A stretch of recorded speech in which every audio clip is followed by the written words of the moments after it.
श्री जगदीश ओहोळ, कुणाल काळे साहेब या ठिकाणी उपस्थित,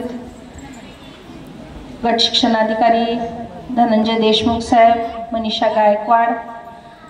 माननीय विक्रम शिंगाडे, या ठिकाणी व्यासपीठावर उपस्थित गुणवंत विद्यार्थी, त्यांचे पालक, या ठिकाणी उपस्थित सर्व लेखक, इथं आयोजन करण्यामध्ये उपस्थित सर्व कमिटी,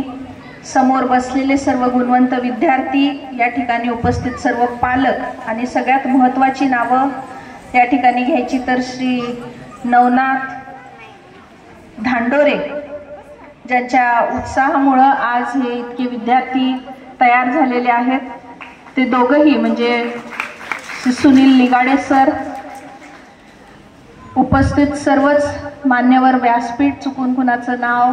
राहिलं असेल.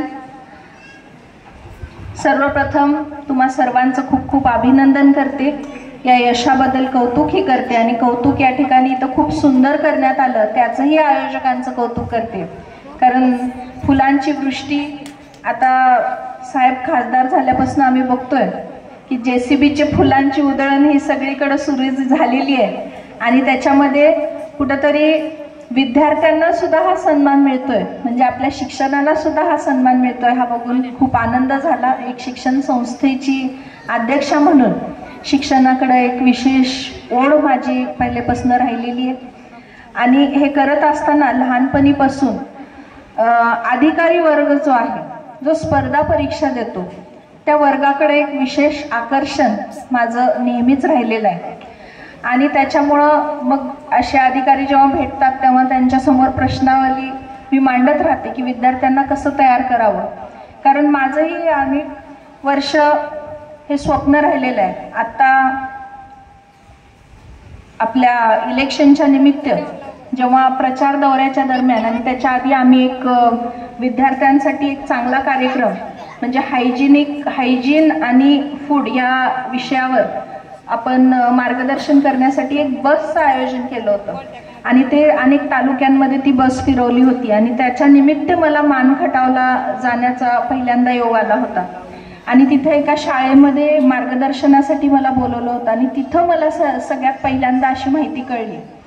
की मान तसा आपण जर पाहिलं तर आपण मानखटावकडं त्यातला बराचसा भाग हा दुष्काळी म्हणून पाहतो आणि आज साहेब आपल्या समोर बसलेले आहेत आणि आज ते तिथले आहेत.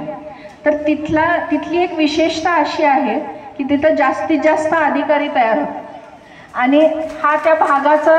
विशेष कौतुकाची हे बाब आहे. आणि मला तिथं गेल्यावर हे कळलं आणि तिथं त्यांनी सांगितलं की हे होतं आणि मी जेव्हा डॉटर मॉम्सच्या कामानिमित्त जाते आणि मुलींच्या शिक्षणावर बोलते आणि जेव्हा मी तिथं बोलत होते की मुलींची लग्न लवकर केली जातात सहसा ग्रामीण भागामध्ये आणि मजूर वर्गामध्ये वगैरे, तर तेव्हा त्यांनी सांगितलं की आमच्या मानखटावची अजून एक स्पेशालिटी अशी आहे की आमच्याकडे मुलींचं ग्रॅज्युएशन झाल्याशिवाय लग्न करत नाही. आणि मला हे आवर्जून या ठिकाणी सांगायला आनंद होतोय कारण मला हे ऐकल्यावर अंगावर काटा आला होता,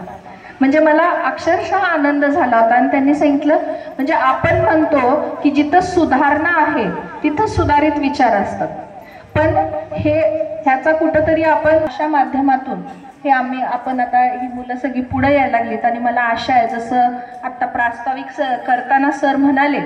की इथं बसलेले अधिकारी पुन्हा प्रमुख पाहुणे म्हणून या ठिकाणी असतील तर त्या पाहुण्याच्या शेजारी सर जरी म्हातारी झाले असले तरी आपण मला बोलवावं आणि मलाही आनंद होईल त्या विद्यार्थ्यासमोर माझ्या लेकरासोबत बसायला आणि ते व्यासपीठ शेअर करायला. तर तुम्हा सर्वांना खूप शुभेच्छा देते. पुढच्याही तयारीसाठी आपण मार्गदर्शन घ्यावं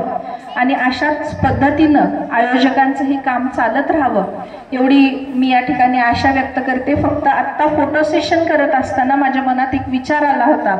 तेवढा विचार मी आपल्या समोर बोलून दाखवणार आहे. फोटो सेशन करत असताना आपण पाहिलं की इथं मुलींची संख्या थोडीशी जास्त होती ना, माहित नाही कारण मला जरा डॉटर मॉम्सची अध्यक्ष असल्यामुळे मला जास्त मुलीच पहिल्यांदा दिसतात, तर कदाचित मुलींची संख्या जास्त होती. आणि आपण पाहतो की लहान मुली असताना 11वी 12वी असताना सगळीकडे मुली जास्त आहेत पण पुढे हेच जर आपण पाहिलं तर पुन्हा स्पर्धा परीक्षा देत असताना सर तुम्ही आठवा, तुम्ही जेव्हा परीक्षा देत होता त्याच्या आधी जेव्हा तुम्ही बालावस्थेत असाल किंवा 11